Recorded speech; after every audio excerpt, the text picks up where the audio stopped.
نحمدہ ونصلی ونسلم علی سیدنا و مولانا محمد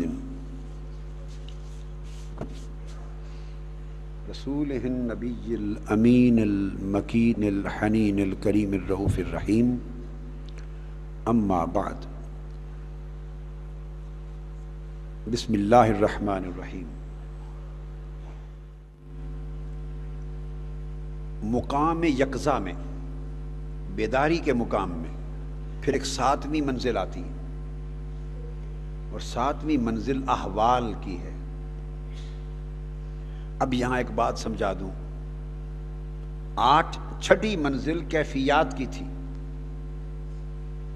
چھٹی منزل کیفیات کی تھی، اور ساتویں منزل احوال کی ہے۔ یہ میدان احوال کی منزل ہے، اور اس سے آگے جب 8ویں منزل آتی ہے تو وہ ولایات کی منزل ہے۔ 8ویں منزل میں حال مقام میں بدل جاتا ہے۔ 3 چیزیں، پہلی کیفیت، جو چھٹی منزل میں کیفیات کی وادیوں میں سفر ہوا، یہ انوار کی، عالم قدس کے انوار کی وادی تھی، اور 7ویں منزل احوال کی ہے، یہاں حال نصیب ہوتا ہے۔ اس سے اگلی 8ویں منزل میں وہ منزل ولایات کی ہے، وہاں ولایت شروع ہوتی ہے، اور ولایت جب ہوتی ہے تو وہ مقام بنتا ہے، حال مقام بنتا ہے۔ کیفیت، حال اور مقام میں ایک فرق سمجھنے کی ضرورت ہے۔ کیفیت، حال اور مقام میں فرق ہے۔ کیفیت لمحوں کی ہوتی ہے، پل بھر کی ہوتی ہے، لمحوں کی ہوتی ہے، بڑی صورت کے ساتھ آتی اور جاتی ہے، آتی اور جاتی ہے، آتی اور جاتی ہے، مگر اپنے وجود اور بقا میں بڑی عارضی ہوتی ہے۔ مگر اہل اللہ جب ان روحانی کیفیات کی وادیوں میں رہتے ہیں، وادی میں رہتے ہیں، اور عالم قدس سے نور ملتا ہے، تو وہ کیفیتیں ان کی بجھنے نہیں پاتی، کبھی یہ کبھی یہ، ادھر ڈوبے ادھر نکلے، ادھر ڈوبے ادھر نکلے، تو کیفیتوں کا سورج طلوع ہی رہتا ہے۔ کیفیتوں کا سورج ان کے مطلع روح پر، مطلع قلب پر، دل کے مطلع پر طلوع رہتا ہے۔ کبھی یہ کیفیت، کبھی یہ کیفیت، کبھی یہ کیفیت، کیونکہ عالم قدس کا نور انہیں روشن رکھتا ہے، چراغ کو، اور ان کا دھیان رچس، دنی گھٹیا دنیا اور بدن کی خواہشوں شہوتوں کی طرف نہیں جانے دیتا، عالم قدس کی طرف رکھتا ہے۔ لہذا کیفیتیں بدلتی رہتی ہیں، مگر ایک کی جگہ دوسری، رہتا کیفیات میں ہے، رہتا کیفیات میں، انوار اور تجلیات میں رہتا ہے۔ 7ویں منزل میں نے عرض کیا، اس میں احوال کا میدان ہے، اور یہ منزل ہے انحفاظ بذالک النور، الانحفاظ زوئے کے ساتھ، جیسے حفاظت بذالک النور عن الانجذاب الى مقام القرب والدنو۔ دنو کا معنی بھی بڑی قربت، تو قربت کے مقام میں جذب ہو جانے سے اسے بچایا جاتا ہے۔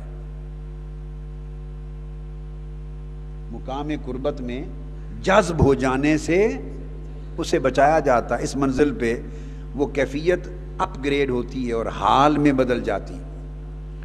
جب وہ کیفیت حال میں بدلتی ہے تو حال بڑی لذت دیتا ہے،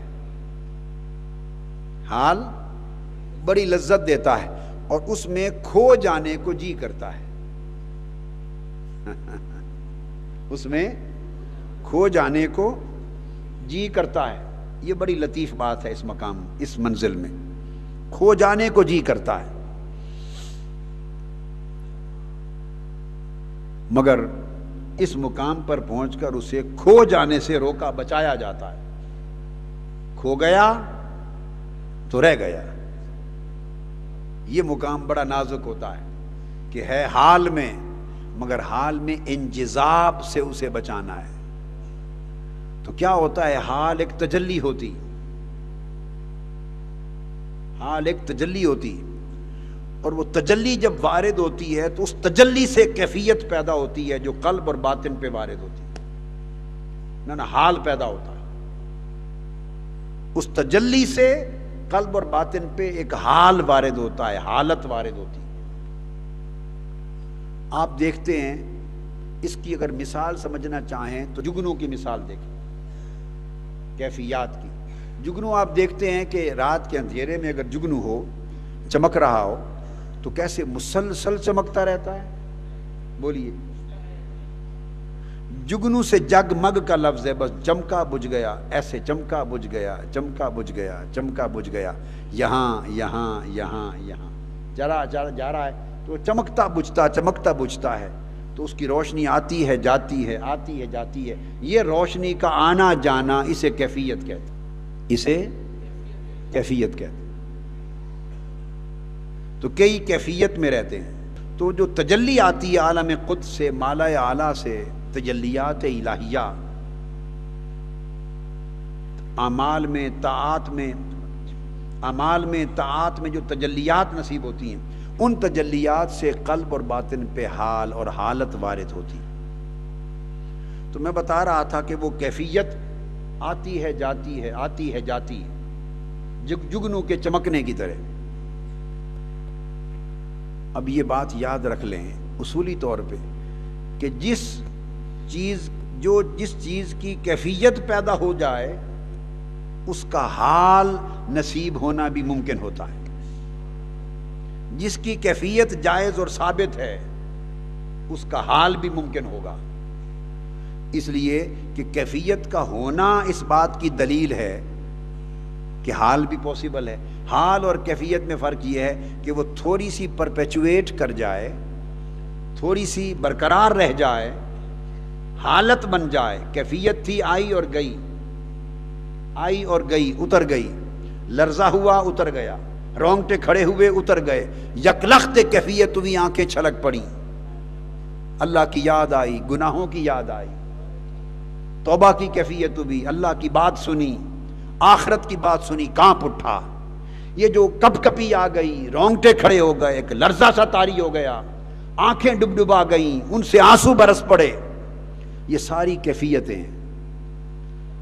کبھی سجدے میں، کبھی رات کی تنہائی میں، کبھی عبادت میں، کبھی تلاوت میں، کبھی دعا میں، کبھی التجا میں، کبھی درس اور خطاب میں، سماع میں، یہ کیفیتیں پیدا ہوتی ہیں، تو اس سے تجلیات وارد ہوتی ہیں، وہ کیفیتیں جگنو کی طرح طبیعت پہ چھوڑتی ہیں۔ تو کچھ لوگ کیفیتوں میں رہتے ہیں، اور 7ویں مقام پر آگے یہ ہوتا ہے، آگے بلکہ 8ویں مقام پہ کیفیت سے وہ نکل گیا ان وادیوں میں۔ تو جن کی کیفیت حالت میں بدل جائے، یعنی برقرار رہے، لمحے لمحے میں آئے جائے نہیں، تھوڑی دیر برقرار رہے، ایک وقت برقرار رہے، ایک عرصہ برقرار رہے، تو وہ جو کیفیت برقرار ہو جائے تو اس کو حال کہتے ہیں۔ ہوتا وہ بھی عارضی ہے، کوئی کم زیادہ، اس سے ڈیوریشن زیادہ ہوتی ہے، بس حال کی ڈیوریشن کیفیت سے زیادہ ہوتی ہے، مگر ہے وہ بھی ٹیمپرری، عارضی ہے۔ حال نام ہی عارضی شے کا ہے، حال عارضی شے کا نام ہے، اور حال کے معنی میں بھی یہ ہے جو بدل جائے۔ اس حال کو حال اس لیے کہتے ہیں کہ بدل جاتا ہے، رہتا نہیں، بدل جاتا ہے، رہتا نہیں، مگر کیفیت والے کے مقابلے میں زیادہ پرماننٹ، کمپیریٹیولی پرماننٹ، زیادہ ڈیوریبل ہوتا ہے، زیادہ وقت رہتا ہے۔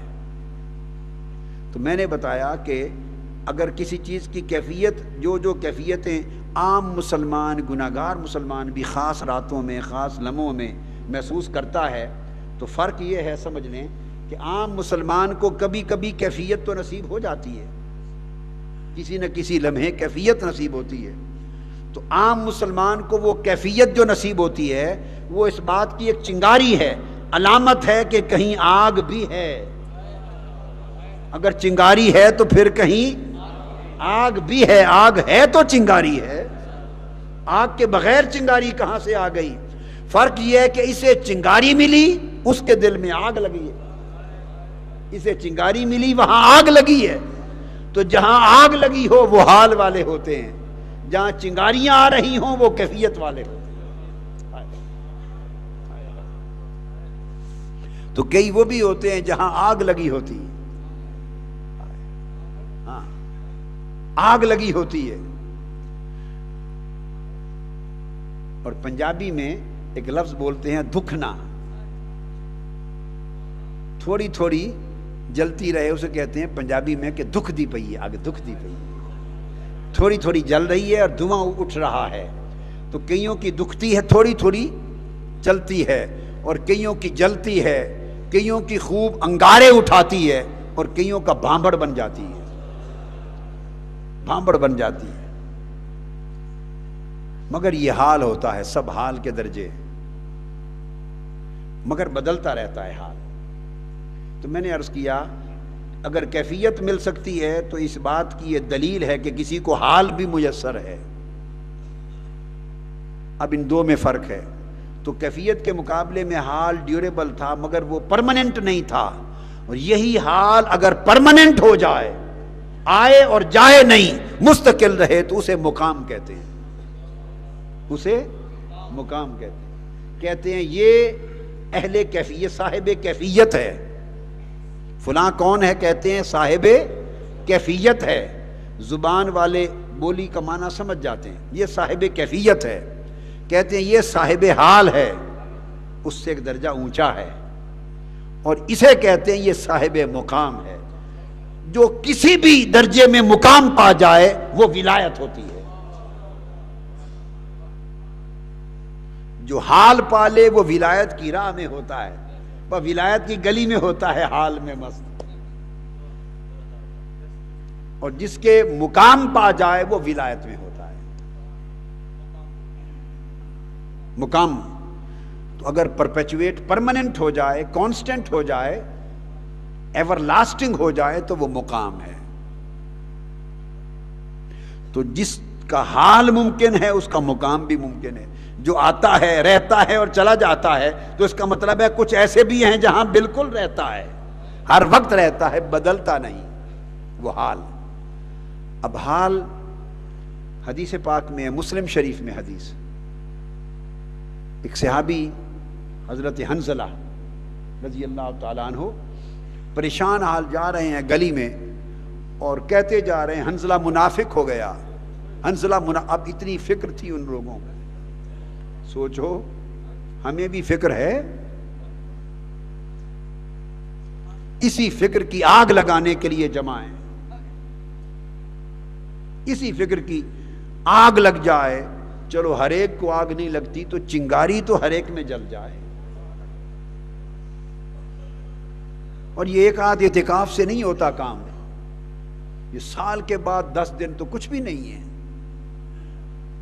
364 دن ہیں، اور 364 دنوں میں 354 دن حال برباد کرنے میں لگے رہے، 354 دن حال برباد کرتے رہے، ایمان کا، قلب کا، باطن کا، روح کا۔ اور 10 دن کے بعد آئے تھوڑا سا حال یا کیفیت لینے، تو کتنا بڑا مار کا سر کر لیا۔ اور وہ بھی پھر 1 سال آئے 10 دن اور اگلے سال نہ آئے تو کیا پایا؟ تھوڑا سا جو پایا تھا وہ بھی کھو گئے، کھو دیا۔ اس لیے میں کہتا ہوں کہ اگر بہت زیادہ وقت زندگی میں نہیں نکلتا، وہ ایک الگ چیز ہے، جو سبق لے کے جائیں گے اس کو جاری رکھیں تو کچھ نہ کچھ وقت نکلتا رہے گا نا۔ ویلی نہ بو کچھ کر دی رو، خالی بھانڈا بھر دی رو۔ جو لے کر جائیں گے تو خالی بھانڈے کو تھوڑا تھوڑا بھرتے رہیں، 354 دن، اور 10 دن خوب برتن بھروانے کے لیے آ جائیں۔ اس اعتکاف میں بیٹھیں، میں نے نہیں بھرنا، میرا تو اپنا برتن خالی ہے، بلکہ ابھی برتن ہی نہیں بنا، خالی تو بات کی بات ہے، میں تو ایسے ہی بس۔ اس طرح ہے کہ تیرے کسی نے کہا تھا تیرے عربی ترکی شامی سے، تیرے عربی ترکی شامی سے، ایک کتے نو ڈنڈڑا میں بھی صحیح. خواجہ غلام فرید کہتے ہیں، فرماتے ہیں کہ تیرے پاس تو گھوڑے ہیں محبوب، تیرے در پہ تو گھوڑے بندھے رہتے ہیں، کوئی ترکی نسل کا گھوڑا، کوئی شامی نسل کا گھوڑا، کوئی عربی نسل کا گھوڑا. تیرے عربی، ترکی، شامی سے بڑے بڑی اعلیٰ نسلوں کے گھوڑے ہیں، میرا کیا شمار ہے؟ میں تو کتا بھی نہیں ہوں، میں تو کتا بھی نہیں بن سکا. وہ اصحاب کہف کا کتا جو 300 سال نہ کھانے کو ملتا تھا نہ پینے کو، مگر در چھوڑ کے نہیں گیا. 300 سال بھوکا پیاسا جم کے بیٹھا رہا. ارے جم جانے کے بغیر کچھ نہیں ملتا. کتا بھی 300 سال جم کے بیٹھا. ہم تو کتا بھی نہ ہوئے، ہم تو اصحاب کہف کے کتے جیسے بھی نہ ہو سکے کہ اتنے بھی صابر ہو جائیں، اتنے ہی صابر ہو جائیں. اور پھر وہ صابر ہو گیا تھا نا کتا چونکہ صابر ہو گیا تھا تو اس کے صبر کا انجام معلوم ہے کیا ملا؟ وہ مالک جو تھے اس کے اصحاب کہف اس کو پتھر مارتے تھے، بگاتے تھے، دوڑ جا. اس نے عرض کیا مولا مجھے زبان دے، میں تیرے ولیوں سے بات کر لوں اور پوچھوں کہ مجھے کیوں پتھر مار کے دوڑاتے ہو. یہ ائمہ تفسیر محدثین نے، امام قرطبی سمیت تفصیل سے بیان کیے ہیں یہ چیز، واقعہ قرآن کا واقعہ. اللہ نے اسے زبان دی، وہ اپنی 2 ٹانگوں کے بل کھڑا ہو گیا، اگلے پاؤں جو تھے اسے ہاتھ بنا لیا. اس نے پوچھا اے اللہ والو مجھے کیوں پتھر مار کے دوڑا بھگاتے ہو؟ انہوں نے کہا تو کتا ہے، ہم کسی غار میں چھپیں گے ظالم بادشاہ سے چھپ کر، تو بھونکے گا ہمارا راز کھل جائے گا، وہ پہنچ جائے گا، اس لیے دوڑاتے ہیں. اس نے کہا میں کتا ضرور ہوں پر بھونکنے والا نہیں ہوں.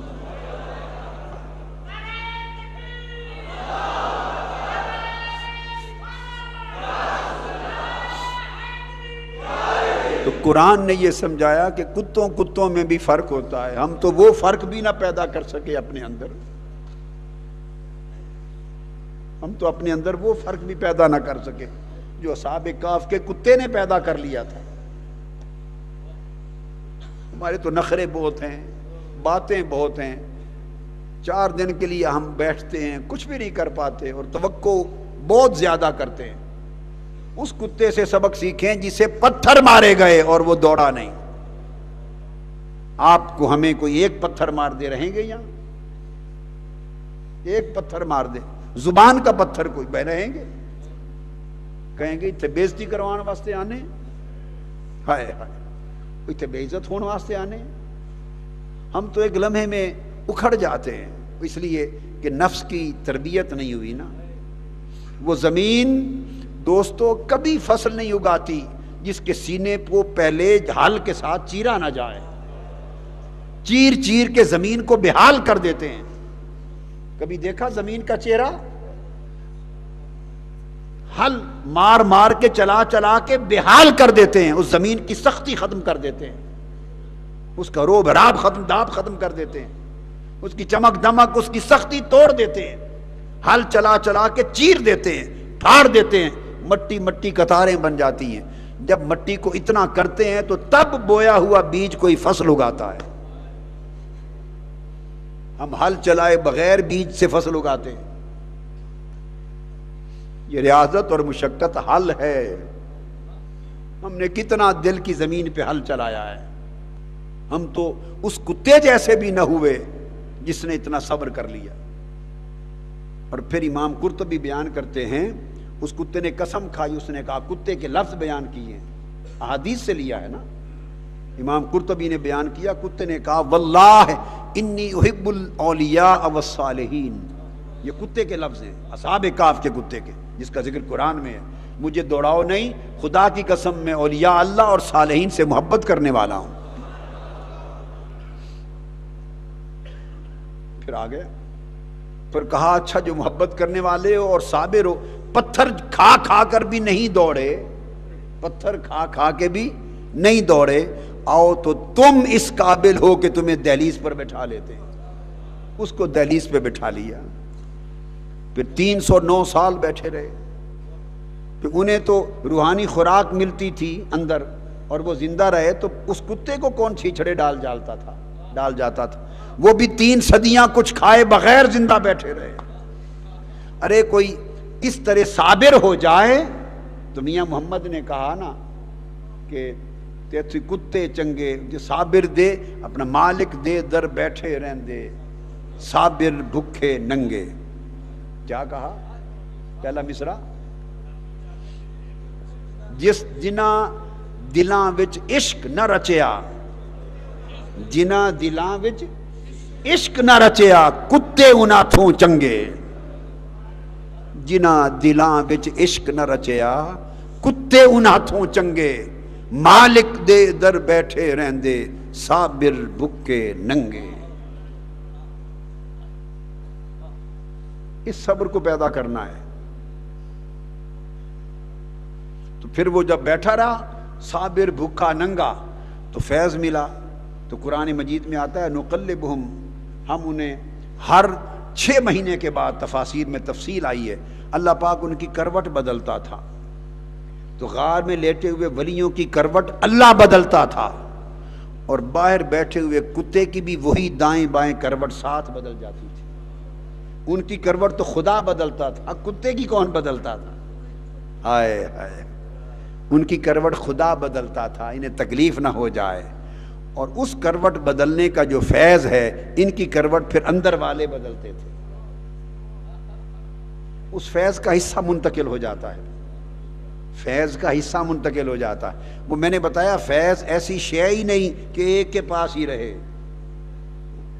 وہ جو ایک ہی پاس رہے وہ فیض نہیں ہے، وہ فیض ہی نہیں ہے. فیض کا معنی یہ ہے کہ وہ پھیل جاتا ہے، لوگوں میں بٹ جاتا ہے، تقسیم ہوتا ہے. تو کتا بھی پا گیا، اپنا حصہ پا گیا. تو اللہ نے پھر جہاں جہاں اصحاب کہف کا ذکر کیا وہاں کتے کا نام ساتھ لیا. کہا لوگ پوچھتے ہیں اصحاب کہف کتنے تھے؟ قرآن کہتا ہے سیقولون ثلاثۃ رابعہم کلبہم، کہتے ہیں 3 تھے اصحاب کہف. اللہ کہتا ہے ہاں چوتھا ان کا کتا تھا. یہ قرآن ہے.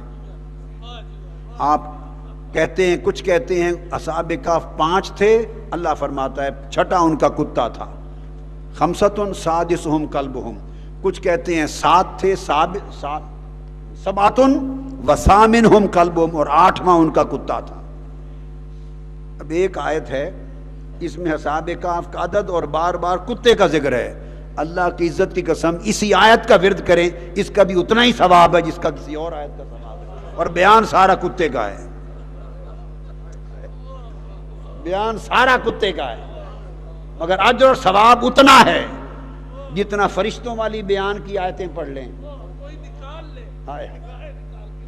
جو عرش کے بیان کی آیتیں پڑھ لے، جو اس بیان کی آیتیں پڑھ لے، وہ بھی رب کا کلام، یہ بھی رب کا کلام، ایک جیسا فیض.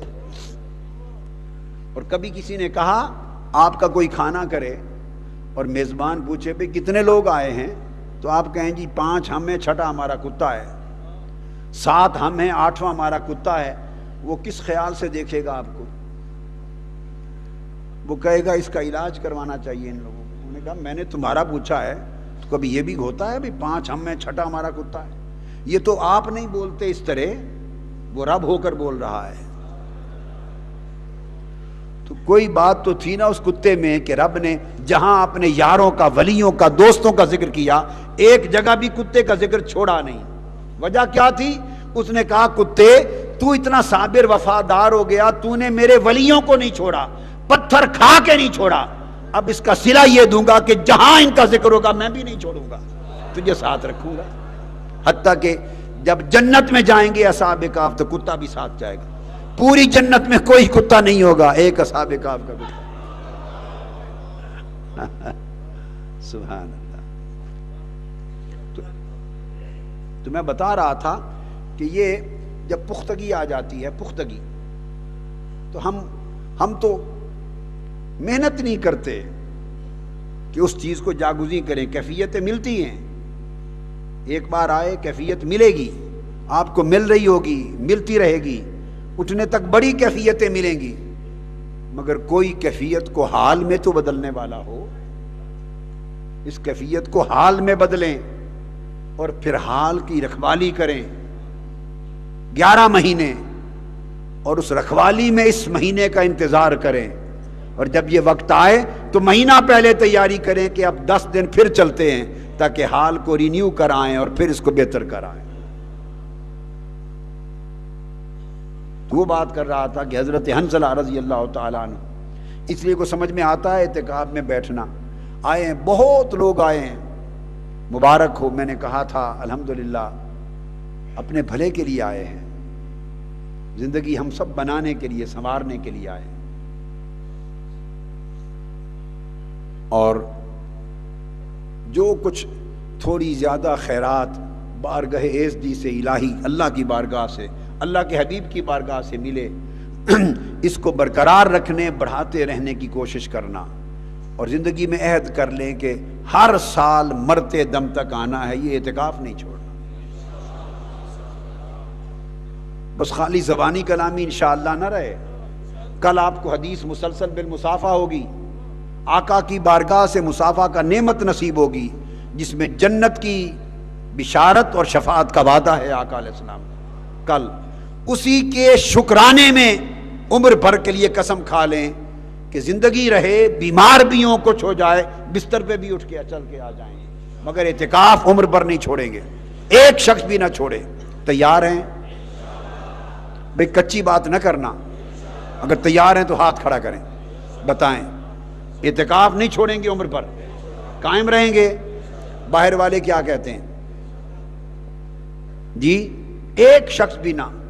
10 دن کیا ہیں زندگی کے، کیا ہیں 10 دن؟ اور پھر اس کے ساتھ جو کہنا چاہتا ہوں، یہ تو ہے کم سے کم، یہ تو اپنے لیے، یہ تو، اور آپ کا اپنا کچھ سنور جائے گا، محفوظ ہو جائے گا۔ تھوڑے سی فکر دوسرے بھائیوں کے لیے کر لیں، ہر شخص ایک اور بندہ تیار کر کے لائے۔ کیا کوئی مشکل کام ہے؟ صرف ایک بندہ نیا، ان موجودہ میں سے نہیں پکڑ کے لانا، موجودہ تو ہر شخص ذمہ دار ہے، اس کا وعدہ ہو گیا۔ موجود میں سے ہر شخص ایک نیا بندہ لے آئے، اللہ پاک دوہرا کرم کر دے گا۔ وہ کہے گا دیکھو اس بندے کو اپنی بھی فکر ہے اور میرے بندوں کی بھی فکر ہے، تو میں رب ہو کے اس کی فکر نہ کروں؟ وہ اللہ پاک دوہری خیرات عطا کر دے گا۔ ہر شخص ایک نیا آدمی لے کے آئے، اس کو مشن بنائے زندگی کا۔ بہت لمبا وقت نہ صحیح، یہ تھوڑے سے دن نہیں صحیح، مگر اس کو زندگی کا حصہ بنا لیں، ٹھیک ہے؟ تو میں عرض کر رہا تھا کہ اس میں کیفیتیں ملتی ہیں۔ حضرت حنظلہ رضی اللہ، وہ کیفیت اور حال کا فرق بتا رہا ہوں۔ حضرت حنظلہ گلی میں پریشان جا رہے ہیں، کہتے جا رہے ہیں حنظلہ منافق ہو گیا، حنظلہ منافق ہو گیا۔ سیدنا صدیق اکبر رضی اللہ تعالیٰ عنہ ملے، پوچھا حنظلہ کیا بات ہے، کیوں پریشان ہو؟ اس نے کہا پریشان اس لیے ہوں کہ آقا علیہ السلام کی بارگاہ میں جب بیٹھتے ہیں تو ہمارا حال کچھ اور ہوتا ہے، بیوی بچے، مال و دولت، دنیا، گورکھ دھندے سب بھول جاتے ہیں، اور ایسے لگتا ہے جیسے جنت آنکھوں کے سامنے ہے، ادھر دوزخ آنکھوں کے سامنے ہے، آخرت کا منظر آنکھوں سے دیکھ رہے ہیں، دنیا بھول جاتے ہیں، آخرت نظر آتی۔ جب مجلس سے اٹھ کے گھر آتے ہیں تو وہ حال نہیں رہتا، پھر دنیا میں کھو جاتے ہیں۔ اس لیے میری سمجھ میں آیا کہ میں منافق ہو گیا ہوں، جو کچھ وہاں سے پایا ہے وہ کھو جاتا ہے۔ سیدنا ابو بکر صدیق رضی اللہ تعالیٰ عنہ فرمانے لگے حنظلہ آؤ چلو، اس کی حوصلہ افزائی کی، میں بھی چلتا ہوں، یہ تو ہمارا بھی حال ہے، چلو مل کے آقا کی بارگاہ میں چلتے ہیں۔ آقا علیہ السلام کی بارگاہ میں چلے عرض کیا حضرت حنظلہ نے وہی بات، یا رسول اللہ جب آپ کی مجلس میں بیٹھتے اور آپ کی بات سنتے ہیں، آپ کی باتیں سنتے ہیں تو یوں لگتا ہے جیسے دوزخ و جنت آنکھوں کے سامنے آ گئی، جب یہاں سے اٹھ کے چلے جاتے ہیں تو حال بدل جاتا ہے، اس لیے مجھے ڈر ہے میں منافق ہو گیا ہوں۔ آقا علیہ السلام مسکرا پڑے، فرمایا حنظلہ نہیں، منافق نہیں ہوئے، فرمایا ہاں ایمان کی یہی کیفیت ہے، کبھی ایسے ہوتا ہے کبھی ایسے ہوتا ہے، کبھی ایسے ہوتا ہے کبھی ایسے ہوتا ہے، تسلی دے دی، منافقت نہیں ہے۔ اور پھر آقا علیہ السلام نے فرمایا آگے سنو، یہ حال ہے نا، کبھی ایسے ہوتا ہے کبھی ایسے، بدلتا رہتا ہے۔ اور آقا نے فرمایا کہ اگر جو حال تمہیں یہاں میری مجلس میں نصیب ہوتا ہے اور میری باتیں سن کر جو کیفیت اور حال تمہیں ملتا ہے، اگر یہ دائماً برقرار ہو جائے یعنی مقام بن جائے، جو حالت تمہیں یہاں نصیب ہوتی ہے اگر یہ برقرار رہے مستقل طور پر یعنی مقام بن جائے، تو آقا نے فرمایا کہ پھر تمہاری حالت یہ ہو کہ تم گلی کوچے اور بازاروں میں چلو تو عرش اور آسمانوں سے اترے ہوئے فرشتے دائیں بائیں قطار اندر قطار کھڑے ہو کر تمہارے دیدار کے انتظار میں ہوں، اور تم گزرو تو وہ تم سے مسافے کرتے پھریں، ملائکہ تم سے مسافے کریں اور دائیں بائیں کھڑے ہو کر تمہاری زیارت کے لیے گلیوں میں کھڑے ہوں جہاں سے تمہارا گزر ہو۔ اگر یہ حالت دائمی ہو جائے تو پھر یہ مقام ہو جائے۔ تو آقا علیہ السلام نے اشارہ دے دیا کہ یہ حال ہے، نفاق نہ سمجھنا، اور جس طرح یہ حال ہے اگلی بات کہہ دی کہ کسی کا یہ مقام بھی ہوتا ہے، اور جس کو یہ مقام نصیب ہو جائے تو فرشتے اس کے راستوں میں کھڑے ہو کے دیدار کرتے ہیں۔ تو بات یہ کر رہا تھا کہ یہ کیفیت، یہ حال، یہ مقام، تو حال میں 7ویں منزل پہ آتے ہیں تو اسے بچایا جاتا ہے کہ وہ کہیں حال کی لذت میں کھو نہ جائے۔ حال ہوتا بڑا لذیذ ہے، وہ حال ایک شراب ہوتی ہے عالم قدس کی، ایک شراب معرفت ہوتی ہے، ایک شراب محبت ہوتی ہے، ایک شراب قربت ہوتی ہے۔ اس کی لذت بڑی ہوتی ہے، اس کی مٹھاس بڑی ہوتی ہے، اس کا ذائقہ بڑا ہوتا ہے۔ تو جس کو حال نصیب ہوتا ہے وہ اس کی طبیعت چاہتی ہے کہ اسی میں کھو جاؤں، پلٹ کے واپس نہ جاؤں، مدہوش ہو جاؤں، گم ہو جاؤں۔ یہاں مقام بڑا نازک ہوتا ہے کہ طبیعت چاہتی ہے، حال کی لذت اتنی ہے کہ اس میں کھو جاؤں، اور جس نے آگے جانا ہو اسے کھو جانے سے بچایا جاتا ہے، کھو جانے سے بچایا جاتا ہے کہ اگر کھو گیا تو اگلا سفر جاتا رہا۔ یہ انحفاظ بذالک النور عن الانجذاب الی مقام القرب والدنو، اللہ کی بارگاہ قرب سے اور بارگاہ دنو سے تجلیات آتی ہیں، انوار آتے ہیں، تجلیات اترتی ہیں، اس کے قلب و باطن پہ وارد ہوتی ہیں، اس ورود سے حال جنم لیتا ہے، اور کبھی آدمی حال میں بے بس ہو جاتا ہے۔ اگر اس میں کھو جائے تو وہ حال پردہ بن جاتا ہے، کھو جائے تو حال پردہ۔ اور قرآن مجید میں ایک جگہ حال کو پردہ بھی بیان کیا ہے۔ حال کیا ہے؟ جو حائل ہو جائے۔ جب نوح علیہ السلام سے گفتگو ہو رہی تھی ان کے بیٹے کی، اور آپ بیٹے سے فرما رہے تھے کہ ہدایت قبول کر لے، ایمان لے آ، نجات پا جائے گا، طوفان آ رہا ہے، جو مجھ پر ایمان نہیں لے آئیں گے وہ سب غرق ہو جائیں گے۔ بیٹا جواب میں کہتا تھا کہ نہیں، میں اونچی پہاڑی پہ چڑھ جاؤں گا۔ آپ فرما رہے تھے آج اللہ کا عذاب آ رہا ہے، کوئی پہاڑی بچا نہیں سکے گی، مکالمہ جاری تھا۔ قرآن کہتا ہے فحال بینہم الموج، باپ بیٹے کی گفتگو جاری تھی کہ درمیان میں موج حال بن گئی۔ سمجھے معنی؟ فحال بینہم الموج، وہ جو موج اٹھی گویا وہ درمیان میں حائل ہو گئی، پردہ بن گئی، اور جب وہ لہر گئی تو طوفان اس کے بیٹے سمیت سب کو لپیٹ میں لے چکا تھا۔ تو میں نے قرآن سے ایک استنباط کیا فحال بینہم الموج، کہ وہ باپ اور بیٹے کے درمیان موج حائل ہو گئی، میں کہہ رہا ہوں کہ حال بن گئی۔ تو اگر بندہ حال میں گم ہو جائے، جذب ہو جائے تو وہ پردہ بن جاتا ہے، پھر اسی پردے میں گم ہو جاتا ہے، پھر آگے نہیں چلتا۔ لذت بڑی ہوتی ہے مگر پھر وہ بے خود ہو جاتا ہے، سکر میں بھی چلا جاتا ہے، اس تجلی میں کھو جاتا ہے، اپنا ہوش نہیں رہتا، دنیا کا ہوش نہیں رہتا، دنیا کا ہوش نہیں رہتا، ماں سوا کا ہوش نہیں رہتا، اس میں مست و بے خود ہو جاتا ہے، اس جذب سے مجذوب ہو جاتا ہے۔ اس تجلی میں اگر جذب ہو جائے تو مجذوب ہو جاتا ہے، اس کا ایک اپنا پھر حال ہے، اس میں بھی ناقص اور کامل کا فرق ہے۔ حال اور مقام میں یہ ہے کہ حال میں اللہ کا وہب، اللہ کی عطا غالب ہوتی ہے، اور بندے کی جو پچھلی محنت چلی آ رہی تھی، ریاضت، مجاہدہ، اللہ کی خدمت، طاعت، تقوی، پچھلی محنت وہ اس کے باطن میں چھپی ہوتی ہے۔ حال جب وارد ہوتا ہے، جو کیفیت بنتی ہے حال، اس حال میں وہ اللہ کی نعمت اور وہب لگتی ہے، اس کی محنت ریاضت نظر نہیں آتی، وہ باطن میں ہوتی ہے، یہ حال ہے۔ اس لیے چونکہ نعمت غالب ہوتی ہے تو اس نعمت الہیہ کی لذت غالب ہوتی ہے، اس لذت میں کھو جانے، ڈوب جانے، گم ہو جانے کو جی کرتا ہے۔ حال اور مقام میں فرق یہ ہے کہ مقام میں اللہ کی وہب، اس کی عطا، اس کی نعمت باطن میں چھپ جاتی ہے، اور بندے کا کسب اور جو محنت ہے وہ غالب ظاہر ہو جاتی ہے۔ تو مقام اور حال میں فرق یہ ہے کہ حال میں بندہ گم ہو جاتا ہے، اور اگر وہ مقام میں بدل جائے، جذب ہو جانے، گم ہو جانے سے بچ جائے، مقام میں چلا جائے تو استقامت میں ہوتا ہے۔ استقامت میں وہ پیتا رہتا ہے مگر بے خود نہیں ہوتا، وہ پیتا رہتا ہے مگر بدہوش نہیں ہوتا، وہ پیتا رہتا ہے مگر ہوش میں رہتا ہے، ایسے لگتا ہے کہ اس نے قطرہ ہی نہیں پیا، وہ جاموں کے جام پیتا رہتا ہے، وہ گھڑوں کے گھڑے بھر کے مٹکے پیتا رہتا ہے۔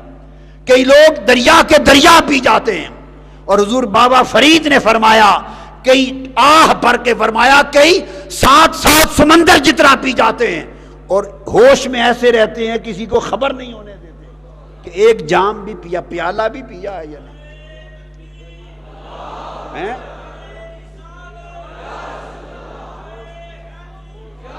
کیڑے نہیں پہلا مصرع، تونی جو دریا نوش ہن، تونی جو دریا نوش ہن، سونے حبیبہ محبوبہ تیری شراب کے جو دریا بھر کے تیری شراب کے پی جانے والے ہیں، ایسے بھی ہیں کہ پرجوش ہیں خاموش ہیں، پرجوش تھی خاموش ہیں، ایک پرجوش تھی خاموش ہیں، وہ دریا کے دریا پی جاتے ہیں تیرے عشق کے، تیری محبت کے، تیری معرفت کے، تیری قربت کے دریا پی جاتے ہیں، جوش بڑا آتا ہے مگر وہ جوش سے زیادہ خاموش رہتے ہیں، جوش دبا رہتا ہے، خاموش رہتے ہیں۔ یہ خواجہ غلام فرید کا شعر ہے، مجھے یاد نہیں، جی آگے۔ سامت رہن مارن نہ بک، چپ رہتے ہیں، گپ نہیں مارتے، دعویٰ نہیں کرتے، بولتے نہیں، بڑک نہیں مارتے، چپ رہتے ہیں، دعویٰ نہیں کرتے، ایسا لگتا ہے کہ چکھا ہی نہیں، ایسا لگتا ہے کہ چکھا ہی نہیں۔ وہ آہن کلندر روز و شب، چپ رہتے ہیں، بڑک نہیں مارتے، یہ ہر رات تو دن کلندری کے حال میں رہتے ہیں۔ کلندر یہ ہیں، مست و بے خود نہیں ہوتے، یہ غالب ہوتے ہیں حال پر، اور جو جذب ہو جائے انجذاب الی مقام القرب، وہ مغلوب ہو جاتے ہیں حال میں۔ حضرت غوث علی شاہ صاحب قلندر پانی پتی فرماتے ہیں، تذکرہ غوثیہ میں غوث علی شاہ صاحب قلندر پانی پتی، یہ حال کا حال بیان کر رہا ہوں۔ تو میں اپنے شیخ کے ساتھ جا رہا تھا، ہندوستان میں جنگلوں میں سفر کرتے تربیت میں، تو آگے 2 مجذوب دیکھے، وہ جو انجذاب کا شکار ہو گئے، جذب ہو گئے تھے حال میں، 2 مجذوب لیٹے ہوئے دیکھے، دونوں کے اوپر کسی نے آگ کے جلتے ہوئے انگارے رکھ دیے تھے، دونوں پر، ایک کا کپڑا بھی جل گیا، جسم جل گیا، چربی جل گئی، اور چربی پگھل رہی تھی، خون بہ رہا تھا، سوراخ ہو گیا تھا بدن میں۔ ایک کا حال یہ تھا، دوسرے کا حال یہ تھا کہ آگ اس پر بھی جل رہی تھی، اس پر بھی، مگر اس کا کپڑا تک بھی نہیں جلا تھا۔ بدن جلنا تو دور کی بات ہے، کپڑے کو بھی آگ نہیں لگی تھی، آگ جل رہی تھی مگر اس کا کچھ نقصان نہ تھا۔ فرمایا تربیت میں تھا میں، تربیت ہو رہی تھی، میرے شیخ نے مجھ سے پوچھا، بیٹے غوث علی بتاؤ ان دونوں میں کامل کون ہے، بتاؤ کامل کون ہے؟ کہتے میں بچہ تھا، مجھے سکر و صحف کا فرق معلوم نہیں تھا، حال اور مقام کا فرق معلوم نہیں تھا، جذب کا اور صحف کا فرق معلوم نہیں تھا۔ میں نے دیکھا کہ آگ جل رہی ہے، جس کے کپڑے بھی نہیں جلے یقیناً یہ کامل ہوگا، اور جس کا سب کچھ جل گیا، چربی پگھل گئی، وہ ہمارے جیسا ہے، آگ نے جلا دیا، وہ ناقص ہے۔ میں نے عرض کیا، یہ کامل ہے، جس کا کپڑا تک نہیں جلا، اور وہ ناقص ہے۔ فرماتے ہیں میرے شیخ مسکرا پڑے، کہتے ہیں بیٹا نہیں، جس کا سب کچھ جل گیا، چربی خون بھی پگھل گیا، وہ کامل ہے، اور جس کا کپڑا بھی نہیں جلا وہ ناقص ہے۔ میں نے پوچھا کیوں؟ فرمایا یہ حال میں جذب میں ہے، یہ حال میں انجذاب ہو گیا، جذب ہو گئے ہیں۔ یہ اہل صحب اولیاء میں سے نہیں ہے، اہل صحب اولیاء میں سے یعنی صاحبان مقام نہیں ہیں، یہ صاحبان مقام نہیں، یہ صاحبان حال اولیاء میں سے ہیں، یعنی مجذوب ہیں، مقام بلند ہے۔ دونوں میں فرق یہ ہے کہ اب ان کی حالت کا تعین کرنا ہوگا ناقص اور کمال ہونے کا مقام اور صحب کے مقام میں نہیں، ان کے حال میں، دونوں جذب اور حال میں ہیں۔ حال میں یہ ناقص ہے، یہ کامل ہے، جس کا سب کچھ جل گیا یہ اپنے حال میں کامل ہے، اور جس کا کچھ نہیں جلا وہ اپنے حال میں ناقص ہے۔ اس لیے کہ آگ کا کام ہے جلانا۔ آگ کیا لگے کہ بدن پہ آگ جلے اور کپڑا پہ نہ جلے؟ یہ کیا ہوا؟ آگ جلے اور بدن نہ جلے، یہ ہو نہیں سکتا۔ آگ نے جلانا ہی جلانا تھا، تو اس کا سب کچھ جل گیا تو درست ہے، آگ نے اپنا کام کر دیا، کسی نے روکا نہیں اسے، آگ کو کسی نے روکا نہیں، اور ادھر کپڑا بھی نہیں جل سکا، تو یہ آگ کی تاثیر تو نہیں ہے، تو آگ جلانا چاہتی ہے، اس مجذوب نے اپنی توجہ سے روک رکھا ہے آگ کو، اس نے اپنی توجہ سے آگ کو جلانے سے روک رکھا ہے، تو اس کا حال ناقص ہے، جذب ناقص ہے، کیونکہ کچھ توجہ اپنے آپ کو بچانے میں ہے، کچھ توجہ مولا کے قرب میں ہے، اس کی توجہ بٹی ہوئی ہے، ادھر بھی ہے اور اپنے جسم کو بچانے کی طرف بھی ہے، کیونکہ توجہ ادھر بھی ہے تو گویا اس کی توجہ مقام قرب اور دنو میں بھی آدھی جذب ہے، اور آدھی توجہ اپنے آپ کو بچانے اور اپنی منفعت اور اپنا نفع اور اپنی جسمانی خیر کو بچانے اور لینے میں بھی لگی ہے، اس لیے اس کا حال ناقص ہے۔ حال اس کا کامل ہے کہ جس کو آگ جلائے جا رہی ہے، چربی خون پگھلا جا رہا ہے، اسے اپنے آپ کا ہوش ہی نہیں، اس کے مقام میں جذب میں غرق ہے، جس کی توجہ تام ادھر لگی ہے، کاملاً ادھر لگی ہے، اسے اپنا ہوش ہی نہیں، وہ اپنے حال میں کامل ہے۔ تو جو حال میں کامل ہوتے ہیں ان کا کوئی نقصان کر دے، وہ نقصان سے اپنی روحانیت کے ذریعے نقصان کو نہیں بچاتے، انہیں کوئی بے عزت کر دے وہ اپنی روحانیت سے اپنی عزت کو نہیں بچاتے، انہیں کوئی نقصان اور ضرر پہنچا دے اپنی روحانیت سے نقصان سے نہیں بچاتے، اس لیے کہ یہ ان کے ہاں شرک ہو جاتا ہے کہ روحانیت اس لیے دی تھی کہ خود کو بچائے، روحانیت اور حال اس لیے دیا تھا کہ اپنا نفع کمائے، حال اس لیے دیا تھا کہ اپنی بھلائی کو محفوظ کرے، نہیں، حال اپنے لیے نہیں دیا، یار کے لیے دیا تھا، لہذا اپنا کوئی نقصان کرتا پھرے کرتا جائے، وہ دنیاوی حالات پہ چھوڑ دیتے ہیں، اپنی توجہ صرف مقام قرب میں رکھتے ہیں، یہ حال ہے۔ اور پھر اس حال سے گزر کر جب مقام پر پہنچتے ہیں تو ساتویں مقام میں اس حال میں گم ہو جانے سے روکا جاتا ہے، بچایا جاتا ہے، حال میں گم ہو جانے سے بچا، تو وہ دریا نوش ہو جاتے ہیں اور صامت و خاموش ہو جاتے ہیں، پھر وہ دریا کے دریا پی جاتے ہیں اور کسی کو خبر بھی نہیں ہونے دیتے، کسی کو خبر بھی نہیں ہونے دیتے۔ تو فرمایا اس انجذاب سے ان کو بچایا جاتا ہے اور وہ استقامت دی جاتی ہے، تو وہ اس حال پر غالب آ جاتے ہیں، تو ان کا مقام ضبط پہ ہوتا ہے۔ وہ بے قابو ہو گئے تھے تجلی میں، وہ تجلی میں بے قابو ہو گئے تھے، بے خود ہو گئے، اب ان کی بے خودی کے مرتبے جانچے جا رہے ہیں کہ بے خودی میں کامل ہیں یا بے خودی میں ناقص ہیں، اب وہ الگ دندہ ہو گیا، مگر جو آگے گزر گئے، گم ہونے سے بچ گئے، انجذاب سے بچ گئے، وہ اگلے مقام پر جا پہنچے، وہ انحفاظ پر جا پہنچے، جو انجذاب سے بچے انحفاظ پر پہنچے، یعنی محفوظ ہو گئے، جو محفوظ ہو گئے وہ مضبوط ہو گئے، مضبوط ہو گئے، ان کا مقام ضبط ہوتا ہے، بے خودی نہیں، ضبط ہوتا ہے تو وہ ضبط کرتے ہیں۔ اور دو میں فرق یہ ہے کہ مولانا حضرت شاہ محمد غوث گوالیاری رحمۃ اللہ علیہ، شاہ محمد غوث گوالیاری جواہر الخمسہ کے مصنف، جس ریاست گوالیار میں رہتے تھے تو بادشاہ کو کسی نے کہا کہ بڑی مخلوق اس اللہ کے ولی فقیر کی طرف ہوتی جا رہی ہے، کہیں آپ کا تختہ ہی نہ الٹ دے، آپ کی حکومت کو خطرہ ہے، اس کو نکال دیں یہاں سے، بھگا دیں، اس کا اڈا ختم کر دیں۔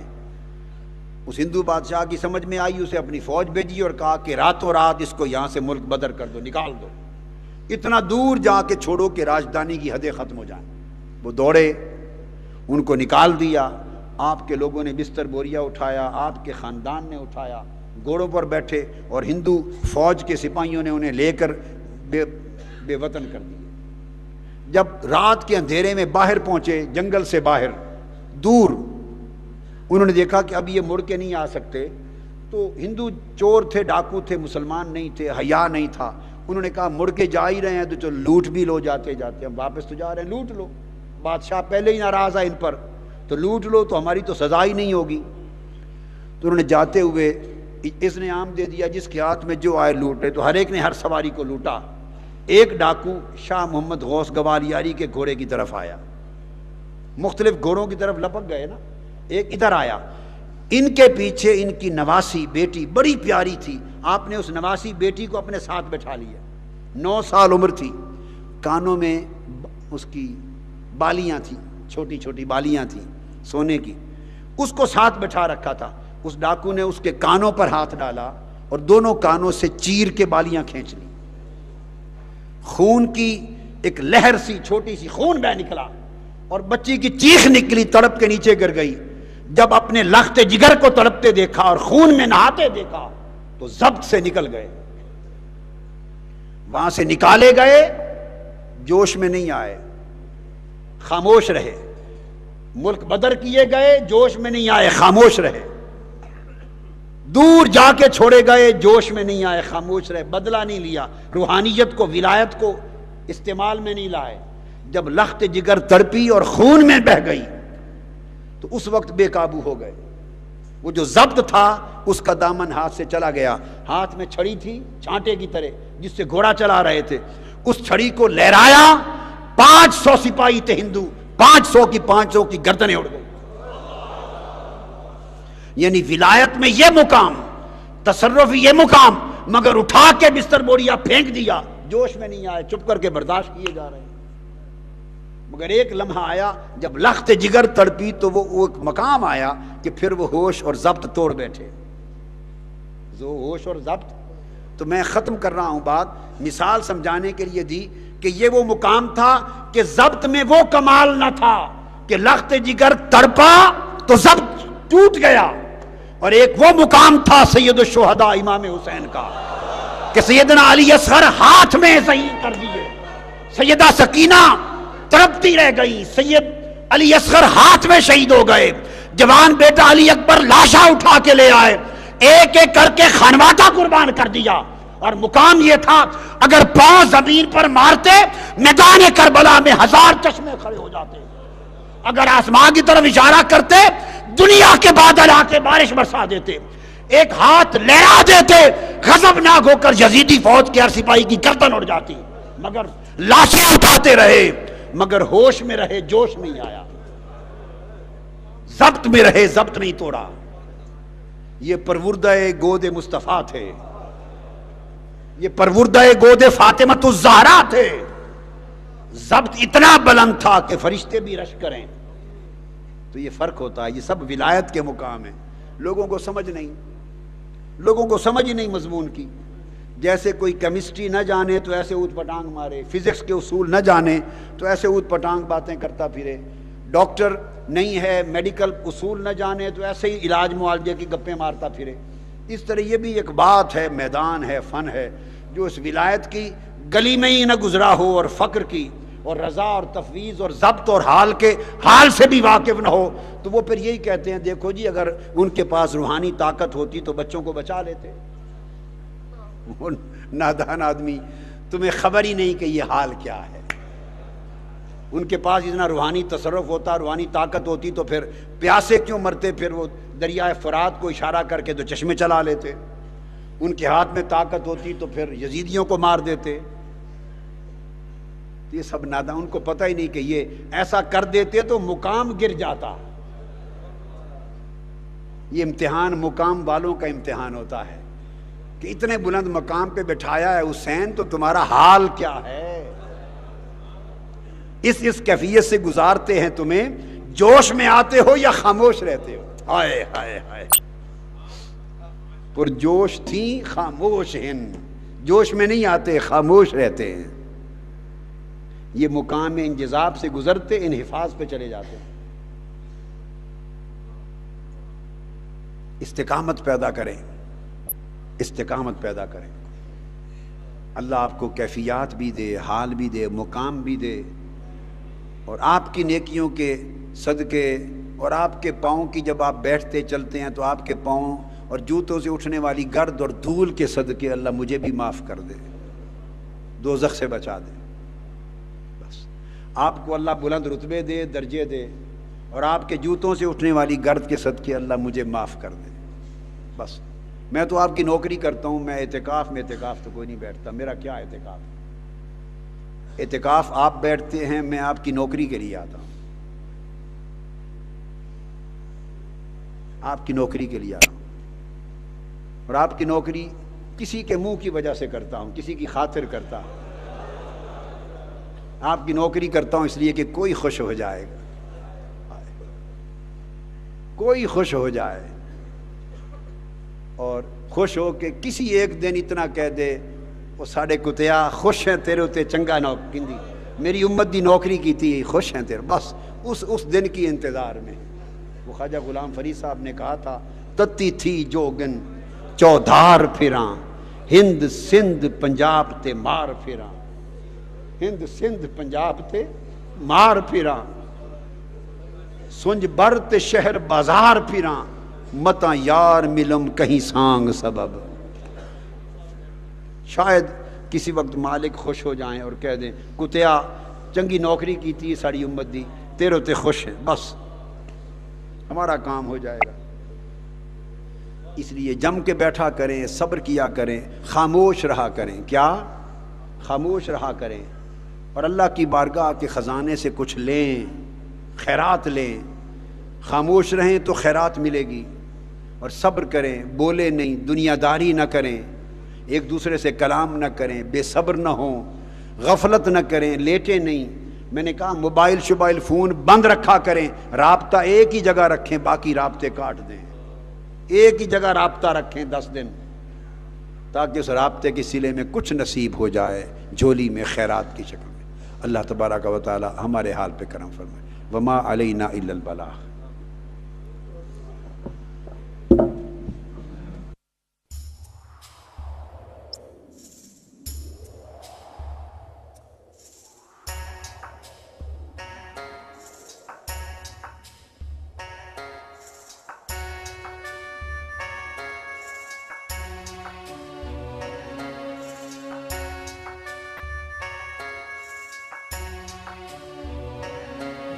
رسول اللہ